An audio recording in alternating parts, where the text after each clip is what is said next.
Hey, social media family, welcome back to another podcast episode. We're going to have a raw and uncut conversation that I'm just sitting over here completely mind bottled about. It's just so funny to me. This podcast may be kind of lengthy because I'm going to get into some of my own kind of testimonies about it. With friends like these, this is a reading. It is coming from Our Daily Bread in the book of Job, chapter 11, verses 7 through 20. When I seen the title, I already knew that it was going to be about my Uncle Job. Job had one of the worst experiences about friends. See, when we read the Bible, let me slow down, y'all. Behind the scenes, I'm so excited and been anticipating to read this and get it out, but let me slow down so we can get the message. The Bible prepares you and shows you for life before it happens. So with these stories, you can see where it happened first. So when you're betrayed by your friends, you will see, if you know to read, it happened with Job first. Like, the times have not changed. Well, the word hasn't changed, the times have. So just off the title, I haven't seen nobody else, besides Jesus and Judas. But first, I don't know too many more stories where it was the friends betrayal, like the family betrayal. Like, that all happened in the beginning. Let's go ahead with the reading. With friends like these, when you get some time, I encourage you to do your extended research and read from Job chapter 11, verses 7 through 20. To God belong wisdom and power, counsel and understanding are His. I know you better than you know yourself. As a young man, I heard that confident declaration from a friend. Her intentions were good, but my complicated life as an adopted missionary kid had been shaped across four continents and cultures. She didn't really know me. Zooph, a friend of Job's, sounded wise in his assessments of Job's difficulties. Can you fathom the mysteries of God? Zooph asked him in Job chapter 11, verse 7. They are higher than the heavens above. Who can argue with that? But then, when Zooph dared speak of something he couldn't know, Job's heart. Without evidence, he proclaimed, if you put away the sin that's in your hand and allow no evil to dwell in your tent, then you will stand firm without fear. Job responded sarcastically, wisdom will die with you, but I have a mind as well as you. I am not inferior to you. Who does not know all these things? Job's reality was so complex that he didn't even know what was taking place. He correctly said, to God belong wisdom and power. It didn't come from Zooph, who presumed to have authority and insight that weren't his. Our friends may need our loving counsel from time to time, but usually friends in a crisis needs us to bring their names in prayer to the one who truly does know them. When have someone been truly helpful to you in a crisis? How can you help another in a difficult situation today? Heavenly Father, please help me to rejoice and relax, and the wonderful truth that you truly know and still love me. Excuse me, all I did. This is so personal. It's so personal. With friends like these, who need family? With family like that, who need friends? With friends and family like that, who needs enemies? Another popular one. I know you like the back of my hand. I know you like the back of my hand. Let me get into the reading before I start with my little side. So, to God belong wisdom, power, counsel, and understanding are His. In this testimony, the young man had been across four continents and different cultures, which shows that he had to, like, adopted missionary kid. First of all, you don't have your family. You're living with people. They're raising you and training them. You keep having to learn different things because you're going across the world based in different cultures. So as much as this man had going on in his life, he had a friend, and she like, man, I know you like the back of my hand. Like, you know what I'm saying? I know you better than you know yourself. Basically telling him, like, I know your next move, I know what you finna do, I know what you finna endure, I know how this is finna go.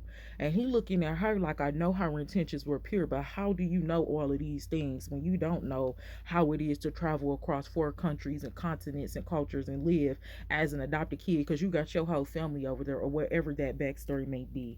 Going down into the reading, when we get into Job, we have done a whole series on Job. That's more when I learned about him, because people always be like, man, I was like Job, I had lost everything, got to be. A lot of people are not like Job. Christians especially love to talk about Job, and a lot of them won't tell you. A lot of them have not been through, or a lot of them have tried to manipulate, come on, Jesus, the spirit to not even have to endure a Job season.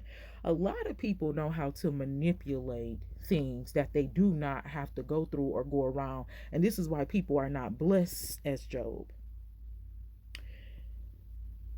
Wisdom, counsel, understanding, direction, God gives and take away, not man. When we did the series on keep your friends close, keep your families closer, that whole thing was about Job and his friends. You can have something and think that is yours, is really not. If it's not, God is going to remove that. If you have a real friend with you, that wife wasn't his real wife, that was a counterfeit. And I just got that conclusion the other day. That's why she had to go. That's why as soon as they lost everything, she started talking crazy. When you lose things, that's when you see who you really have. And if you are paying attention, then you come to realize you don't have nobody but God. Job called his homeboys, and I encourage you to do your extended research and go watch that. That was one of our first series, and it was so fire. I still watch it to this day. I need to really, matter of fact, I need to run that back based on the things that I just experienced. I need to run back the whole chapter of Job and read it anyway, and including the video just based on what I just went through, because that was a real Job experience, so I can get even further clarity and understanding of my own situation still currently to this day, not as far as being homeless, but as far as the things that I had to endure. Job called his homeboys. He lost everything randomly one day. The only thing that we need to know is what you need to know, that this is a good man. He was a right. God didn't see no problem with him. But people think they know you like the back of their hand.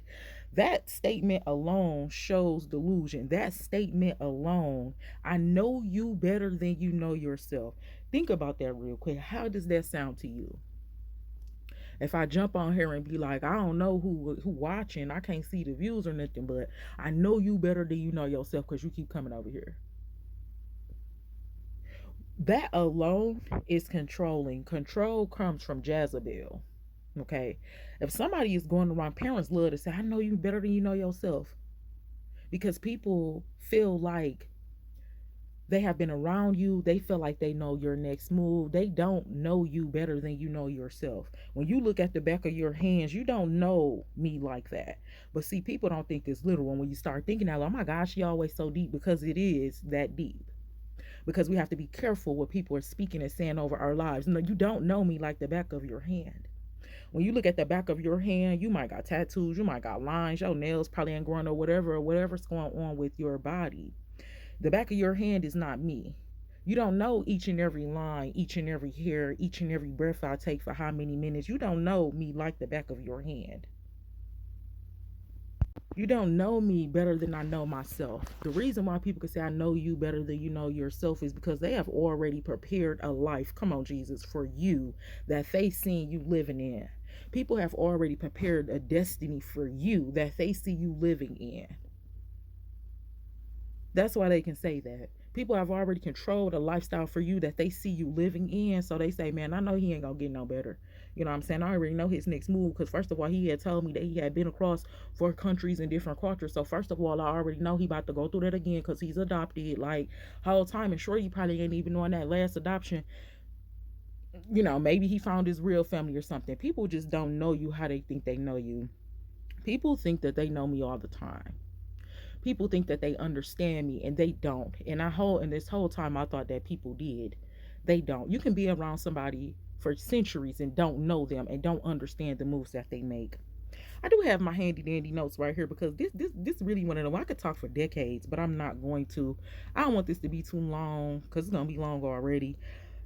The statement alone shows that somebody has been controlling your life. When you start to go into it deeper and you get that revelation and you go through that Job season and you allow things to be removed, you don't try to manipulate the energy, you just go through the straight and narrow path and allow God to direct you, you will see how many people have been controlling your life. And when you begin to learn more and you're not afraid, you can't be afraid of the spiritual side of life, you will also see how many people think they know you like the back of their hand, think they know you better than you know themselves, because some people was trying to destiny swap with you too. I'm learning a lot about that. We're going to talk about that. The Lord's will coming up here shortly. Um, we'll get deep, but then we'll talk on the surface to getting into that. I could see that probably being a series so we can understand what that is and what that looks like.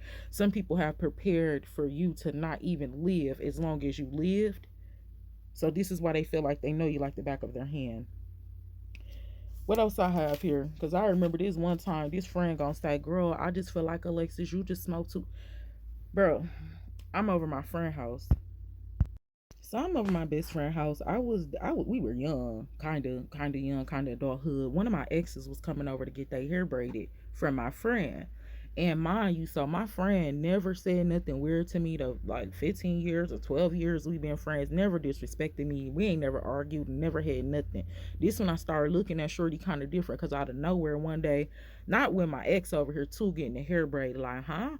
She gonna say, we're talking about apartments and all the things. I'm like, man, you know what I'm saying? You just got you a new crib. Like, I'm so happy for you, friend. Like, congratulations. Behind the scenes, I was geeking girly up because I'm that type. I'm not no hater. I was telling her, like, man, I'm just so happy for you, friend. You got you a man that love you. You got you a son. You got a home. I'm just so happy for your career. You doing your thing. You get you a job. You keep you a job. You about to go to school. Like, you really hurt for real. Look like Pooh Shiesty mama. Keep your foot on their neck. These people not ready for you. And them niggas that was talking down on you, they lame and broke out here. Look, reclaim your spot. No, I'm just saying no, because that Pooh Shiesty intro, I do be listening to that for motivation. Like, I'm talking to a girl like that, you feel me? And then girl just say some off the wall stuff like, well, Alexis, I just don't feel like you will be able to get and keep and maintain an apartment because you smoke too much weed. If I was an aggressive person, that could have, like, if I was a disrespectful person, because I know disrespectful people, like somebody else friend or not, they would have just smacked you in your own crib. Like, girl, who is you talking to? Like, what you mean not gonna be able? But I'm not that type of person. I'm thinking back, I was angry when I heard it, but I wasn't that angry. But girl, what the fuck? You base me smoking weed off of not being able to maintain responsibilities. I never showed no flaw in my responsibilities. I ain't had no kids. I ain't do nothing weird. Like, huh? So you just said some disrespectful stuff. So that was the first time I started taking note with this friend. Like, okay, shit a little off. Long story short, I lived at my crib for 8 years. No problem. No problem at all. The same crib that the friend didn't even want to come over and invite and chill at, and then later on made a whole story of some lies, real lies. Like, that friend was just, that was a weird situation. We ain't gonna get too far, but huh, you thought you knew me like the back of your hand. I stayed comfortably in my crib, $1,000 worth of merchandise in my crib that I work hard for, that I work 2, 3, 4, 5 jobs for. Listen, she didn't know me like the back of her hand. This the same person you smoking too. Like, people think they know you just like people think they know me in a homeless situation. Like, I wonder if people think like, oh, she probably had a dude up over there. She probably had some friends up over there. Whole time it was none of that. Whole time it was none of that. I still kind of haven't told nobody what led me to that.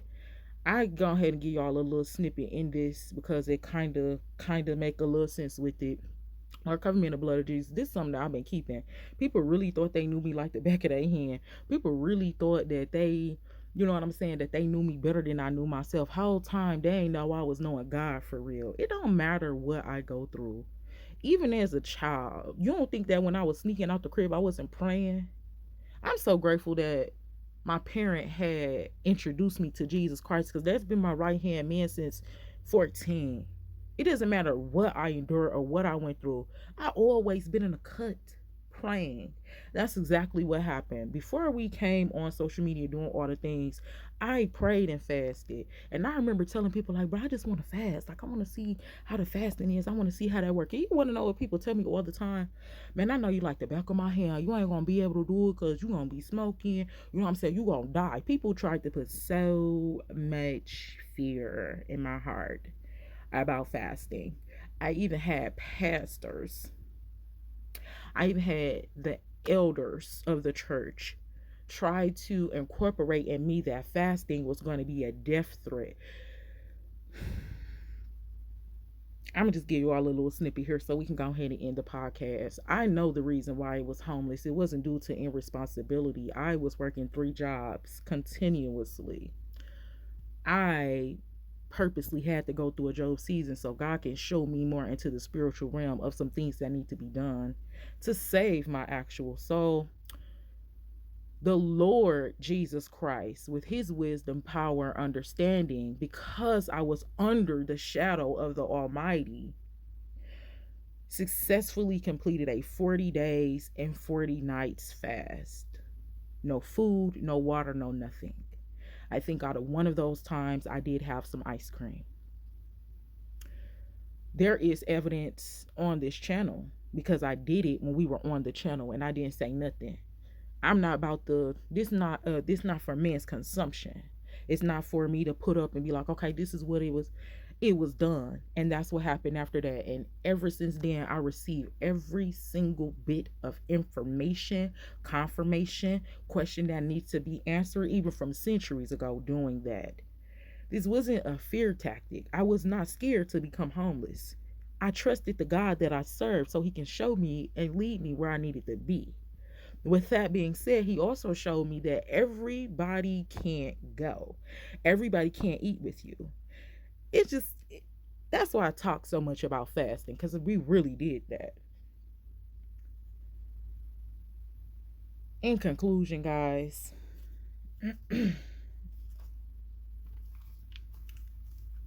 I'm still learning. I'm still growing. I'm still human. All of the things that you endure, they are going to take a toll on you.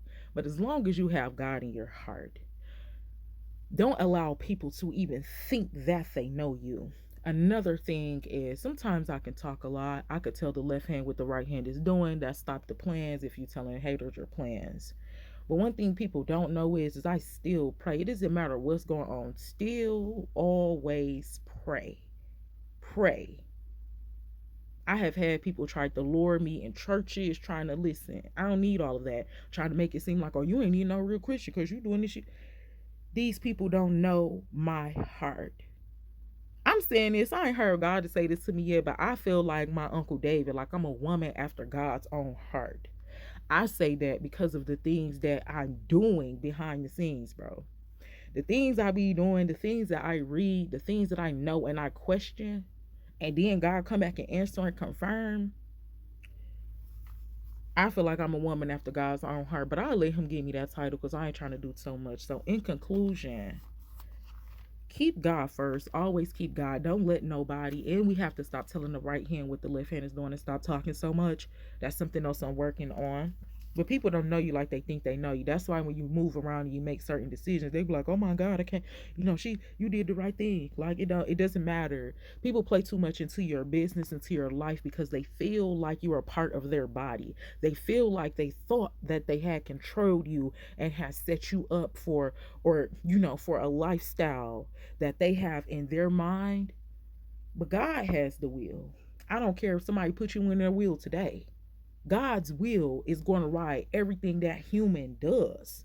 You already have a will that you're under. You already have a destiny. Your life is already done. Every step, every mistake, every congratulations, every heartbreak, every fail, it's already done. So, social media family, thank you for listening to this podcast episode. As you can tell, this was very personal. Like I said, I could talk for days, but I'm not. um don't let nobody think that they know you like the back of your hand. And the reason that you and the way that you have it to where people don't feel like they know you like the back of their hand, or they know your next move, is you always keep evolving. You keep learning, you keep growing, and you keep them people out your business. And sometimes you got to cut them people off. Listen, y'all, this is it for now. We'll come back and we'll talk later. I love you, God bless you, and I will talk to you in the next YouTube podcast.